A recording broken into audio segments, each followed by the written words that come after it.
Ma, tama ka nga pala. Tama lahat ng mga sinabi mo sa akin noon. Mga payo, mga pangaral na pinabaon mo ngayon.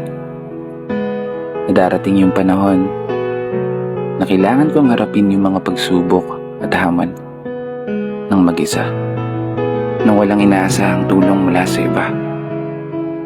Salubungin ang hampas ng alon at tatagan ng mga paa, at palaging ipaalala sa sarili ang salitang, kaya ko pa.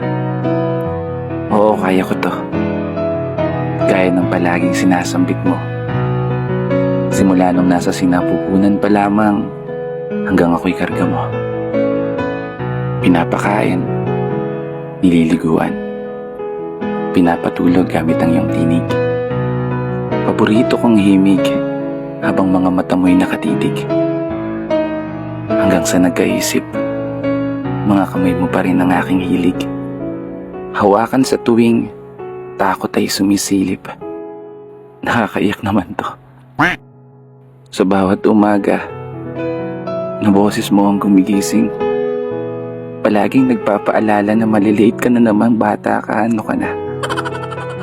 Ay, ikaw ang pinakamagaling na rapper na nakilala ko.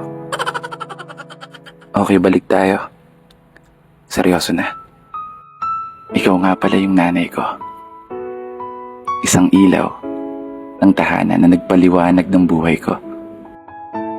Ang bukod tanging babae na una at sobrang minamahal ko.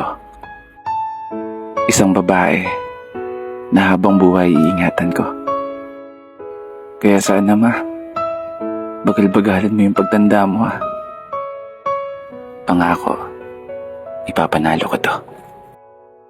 Hindi ko na masyadong pakakahabaan na. Para rin sa'yo naman tong video na to.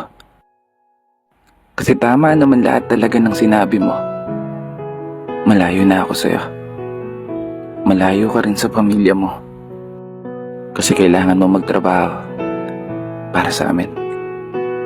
At ako naman, kailangan kong maghanap buhay para sa magiging pamilya ko palang araw. Kaya gagamitin ko na tong opportunity na to para iparamdam at ipakita sa'yo kung gaano kita kamahal. Happy Mother's Day, ma. Maraming salamat po sa lahat.